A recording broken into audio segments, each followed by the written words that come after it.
रोम रोम भाइयों। মাছ করিস বড় মাছ। আজকে দেখিস মধু, এত মাছ ধরবো যে পাড়ার লোক খেয়ে পারবে না।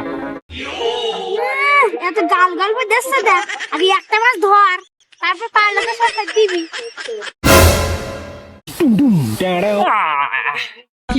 মনে হচ্ছে মাছগুলো আজকে মিটিং করতে গেছে, তাই না মধু? আমার তো মনে হয় মাছের সাথে কথা বলে মাছকে পটাতে হবে, বুঝলি? না হলে মাছ ধরা যাবে না।